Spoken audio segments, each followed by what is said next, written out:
because I used to love story times by other creators back in the day. I think something about them was very comforting. I don't know why, but so today's story time will be my experience moving to the US and specifically or especially winning the American lottery. So for those of you that don't know what the American lottery is, the proper name for it, it's Diversity Visa Lottery Program, but shortened, I think it's more commonly known as the American Lottery among people overseas. Now the information that I'm gonna give you, I don't know how accurate it is. I've been through this process like over a decade ago, so maybe some stuff has been updated, maybe some stuff is, no longer applicable, so I'm not like 100% sure, but I'll just give you my experience with it. So for the American lottery, my family and I had been applying since, I think, at the point that until the last time that we did it, it had been like 10 plus years. So every year we would apply, and every year by May, I think May 1st, or either May 1st or June 1st, I think it's May, you'd find out if you got it or not, and most of the time, obviously we didn't get it.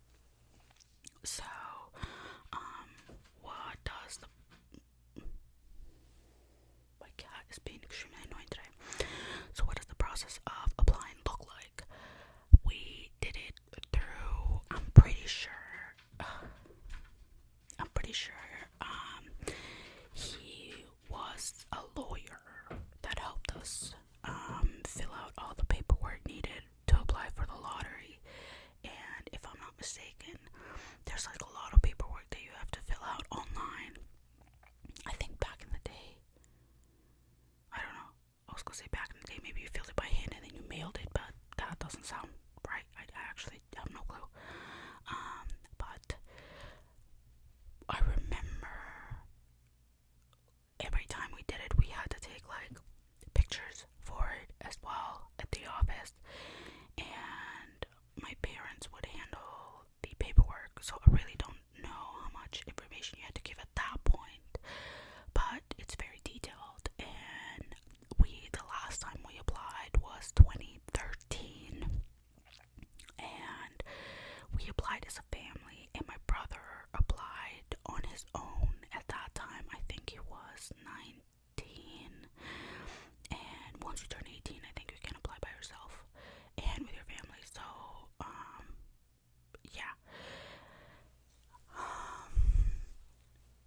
yeah, 2013 we applied, and then in 2014 in May, I remember this vividly.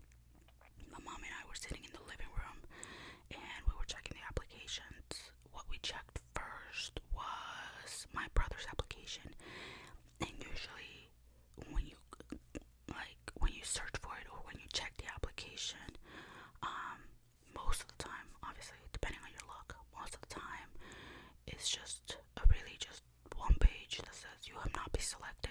You technically cannot scroll because it's not like a long page and there's not like a lot of writing in it. But then when we checked our family's one, it opened up and it was like this whole written out like thing, and all I remember is that my mom and I just stood there and were like looking at that page.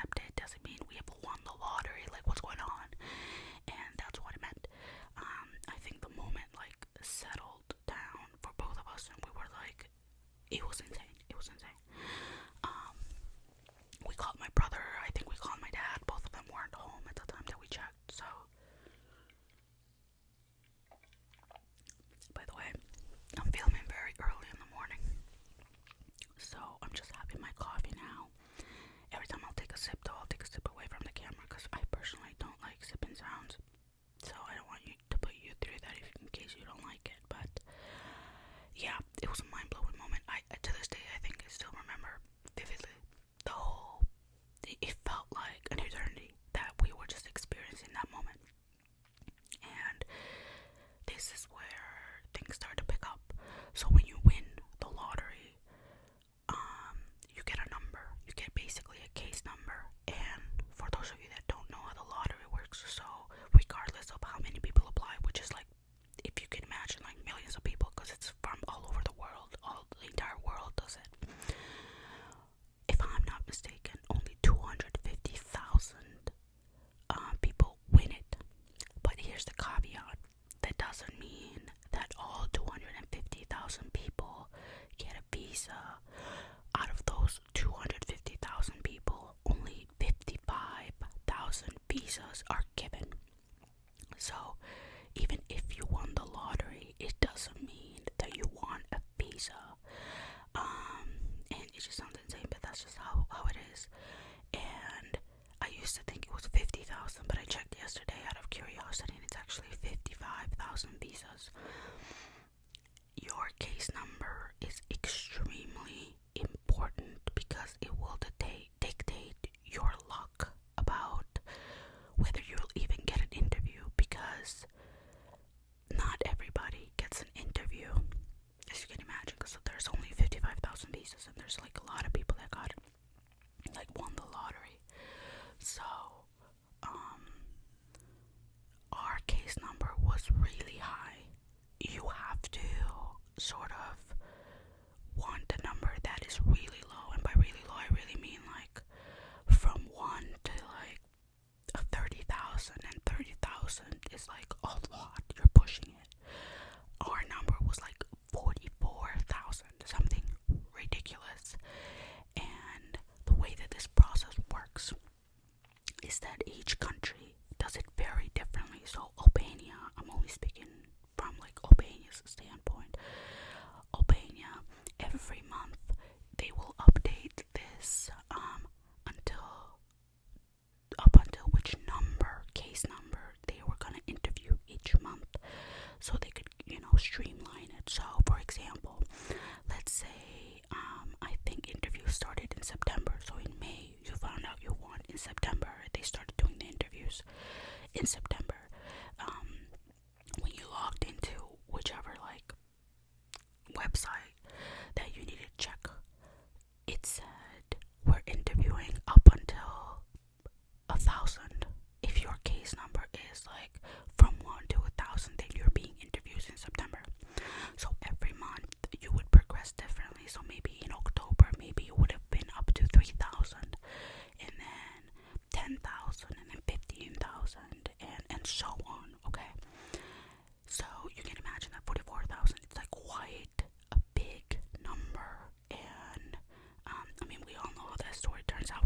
I'm here. So but we were, I think,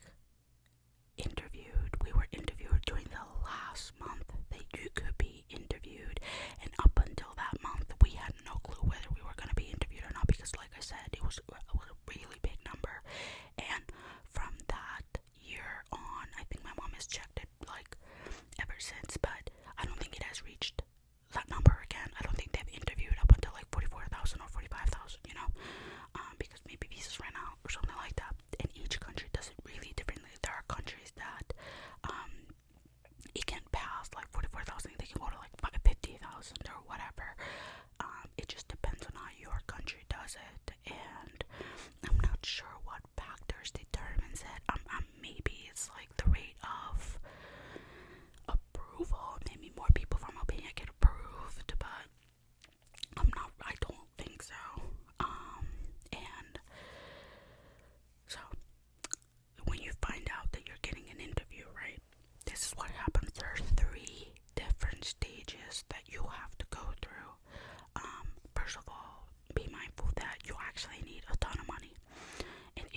first appointment that you have, we had it at the Capitol. So all you had to go is you had to go to this office. You had to, not necessarily everybody who won the lottery. So for example, within our family, there's like 4 of us. Not all 4 of us had to go. Maybe just my parents and my dad would have been fine, but we didn't know, so all of us went. And you get a time and date when you have to go to this office, but you go to the office and they check all your documents just to make sure that you have everything for the embassy, because if you're missing something, then forget about it. You're not getting the visa, or if you lied or whatever, you're not getting the visa. And once they check, you're okay. Now you have to wait for your second appointment. Now the second appointment is the appointment that I personally hated the most, because I felt like it was the most invasive out of all of them. You go again to the Capitol at this office of like a doctor, just so that the doctor can check like your medical history and can check you.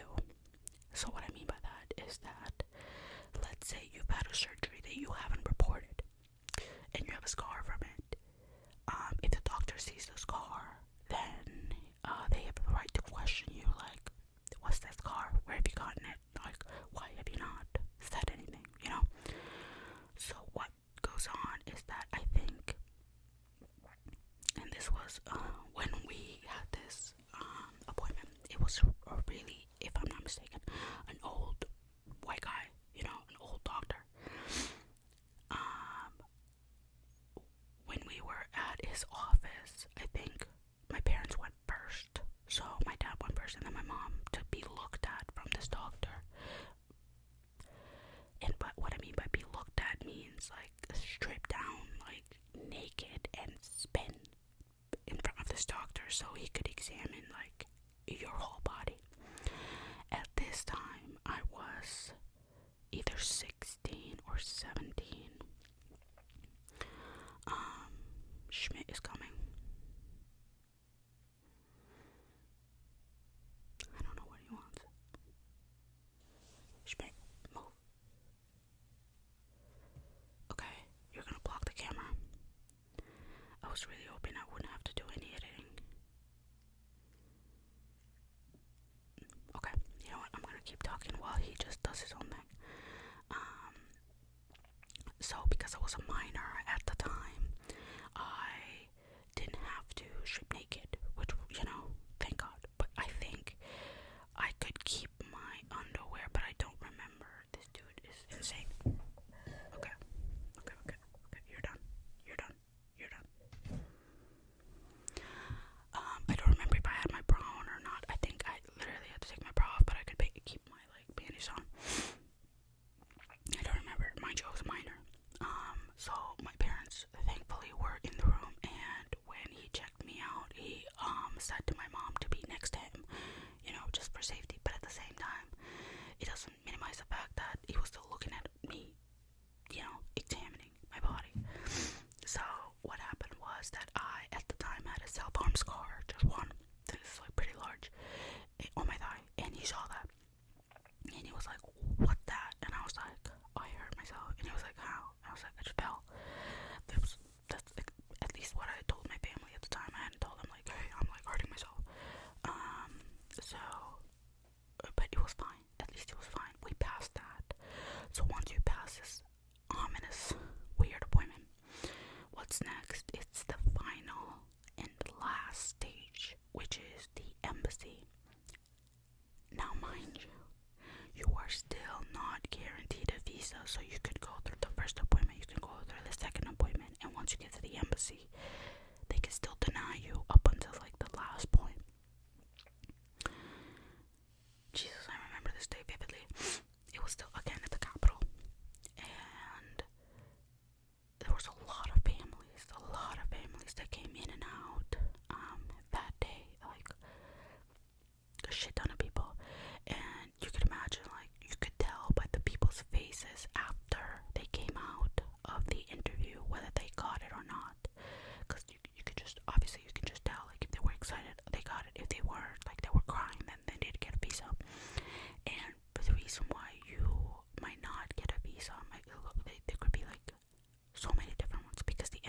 their own investigation into you. So let's say you lied about something, you didn't provide something, and they didn't catch it in the documentation, but the embassy is doing their own investigation. They could ask you about it during the interview. They could be like, hey, what is this about? And if you are not straightforward or whatever, if you've been to jail, you haven't reported it or whatever, it's a strikeout. You're done. They don't play around in these places. So the embassy is two parts when you're in the same appointment. The first part is you're gonna go in. Everybody, they're gonna take your fingerprints. I think they're gonna look at your paperwork, like your passports and everything else that you have provided, and they're gonna ask you a couple of questions, I think. And then you go back to the sitting area, to the waiting area, until the second part. And then the second part is when you find out whether you got the visa or not. Luck would have it that my family literally was the last one that went in. The last one. Everybody left, and we were the last people left there in this what felt like a tiny office. So my anxiety was insane, because this was a long process, hours of anxiety about your future. Your whole future was being determined in those moments. So we were called in, and while we were called in, the lady behind the class, I guess, was asking my mom a couple of questions. She asked my mom about her college, where she went to college, what she did, what her major was, because at the time when my mom went to college, we were still a communist country. And I think the major that my mom had was relating to something communism or economics, something like that. But it didn't exist anymore as a major. So my mom just had to explain this is what we did. And then after my mom explained it, my mom was looking at the lady in the documents, and she saw a document that was the U.S. Army enlistment. And we were all, so my mom was right here. I think I was to my mom's right. My dad was behind my mom, and I think my brother was also behind my mom. All my mom did at this point where she saw that letter was behind her back, she did an okay sign. And my dad saw that. None of us, my brother and I, didn't see that. And what she meant by that was I think we're okay. I think we're getting the visa. It was insane. It was out of a movie. Crazy. And we did get the visa. The lady was congratulations, you have been approved for a visa. And the reason my mom knew is because the U.S. Army enlistment was for my brother, because he was 19, or at the time 20, I think, because this was 2015. Yeah, this was 2015. So we applied to 2013. 2014 we got accepted. 2015 is when we got the interview and got the visa. And September 2015, the same month that we left to come here. And that's how my mom knew. So my brother would enlist, because in the U.S. it's mandatory for all men and boys to enlist in the military when they're 18, between the ages of 18 and 26. And by the way, this is one of the questions that you get for your naturalization. So remember what I just said, 18 to 26 you have to enlist. So yeah, I remember up until this point, I don't even think we had told anybody that we had the interview. No one knew, I think, except for a handful of people. One person on my end, my best friend at the time, the best friend of my brother at the time, and I don't know who my mom and dad had told. We hadn't even told our grandparents and everything like that, because of the evil eye and everything, which was very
this by saying it was a ton of money to book the flights, so I think the loan that my parents got was used towards that as well. And then we moved to the US. Now, I've made a whole video about like all things that, shocked me about the US, from Dunkin' Donuts to your sparkly sidewalks to like even just the air. When you're an immigrant, you think that you're breathing like a different sort of air, like cleaner air, like, oh my god, there are parks here. I don't know how to explain it, but like, when I, still to this day, 9 years later, when I go outside and I just take a moment and I just breathe in through my nose, and I just like smell the air, like the trees, the ground, the leaves, everything, it just smells like the US. I can't explain it.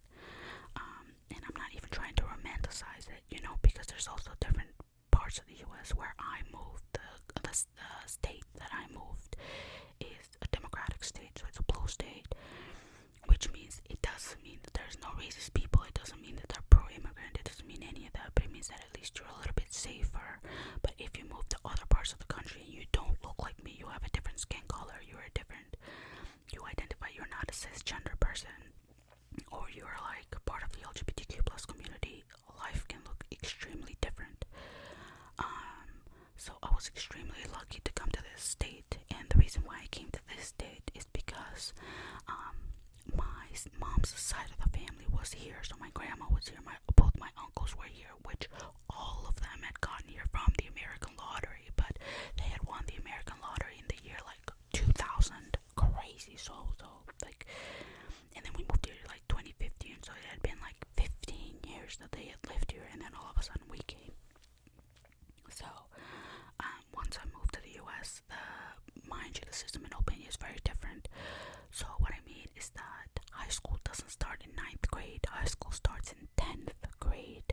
So I technically was going to start my senior year, 12th grade in Albania, but because I just moved to this country,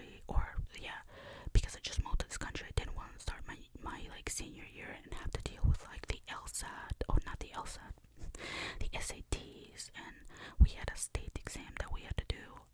So I had a state exam that I had to take and all of that stuff. So I held back myself a year, and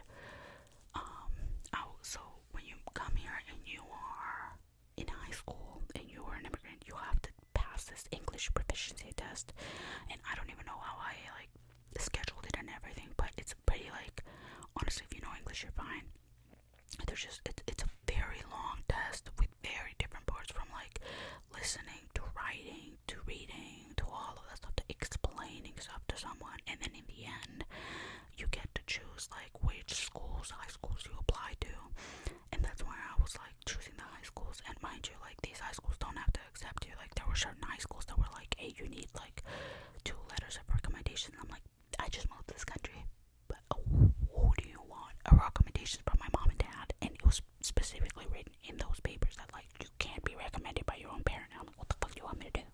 Like, no one knows me, I just moved, but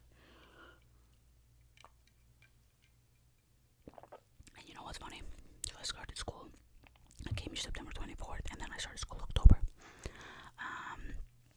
and the second day of school I had to take the PSAT, which is the test that you take in school, which is it's basically the SAT, but the P for it stands for like pre-SAT, I think.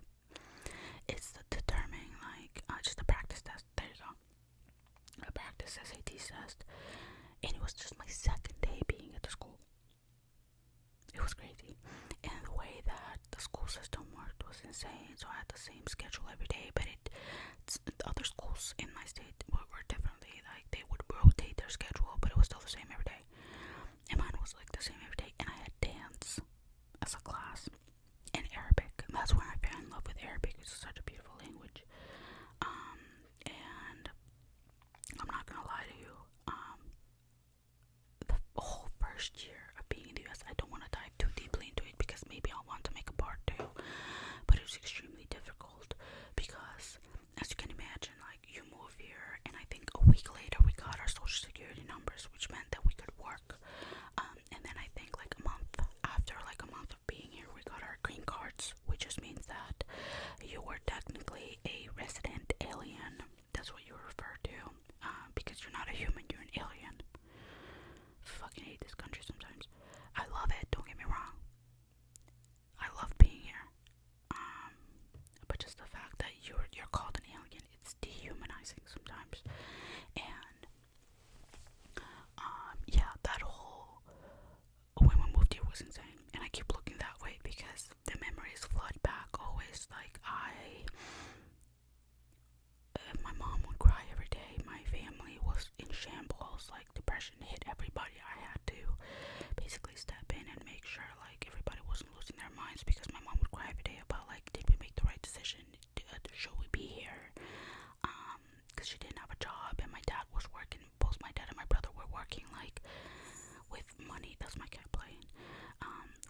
really their products were really well known, to working part-time at a supermarket.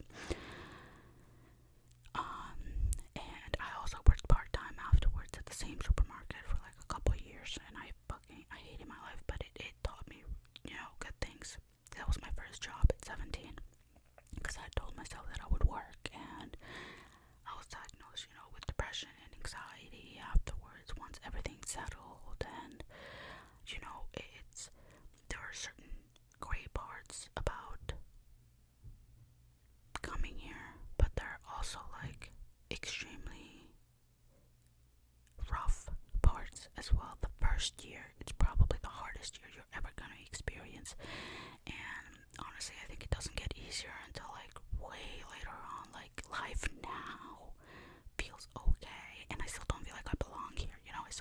I'm a U.S. citizen, which I can make a video about that too, about the naturalization process and the interview and all that stuff. But I don't feel American. I don't feel Albanian. I don't feel I feel like I'm in a limbo, in between places. And I have not been to Albania ever since I moved here, and that's for personal reasons, personal safety reasons. Not that it's not safe to go to Albania. My entire family has, but for me, I don't think it's safe. And yeah, I mean,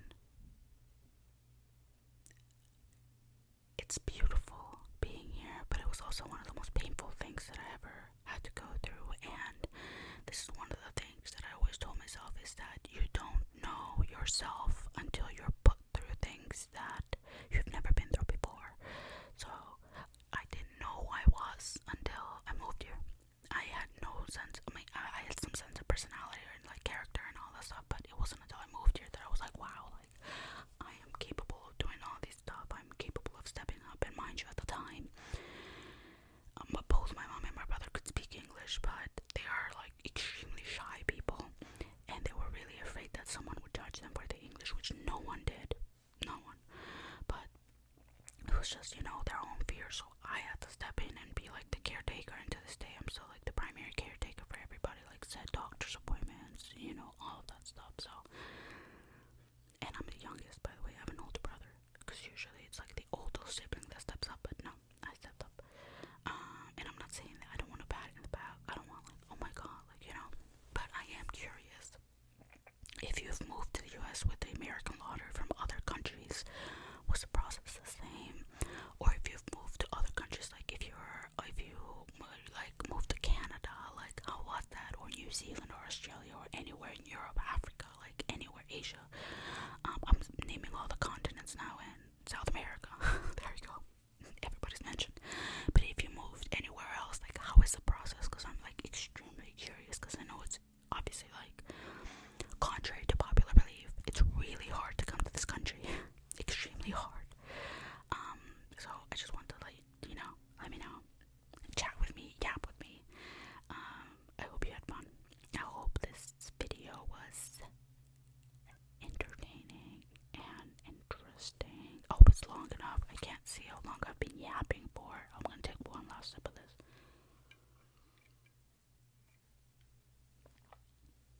That's good coffee, I'll tell you. Yeah. Talk to me, chat to me below. I'm filming on Thursday and I'm uploading on Thursday, because of many reasons, but yeah, I'm excited to talk to you and see you. I hope you have a beautiful Thursday, and a beautiful weekend. And if you are in the US, happy pre-turkey week. We have our turkey day next week, which let's not get too much into it, okay? Let's not do that. Let's preserve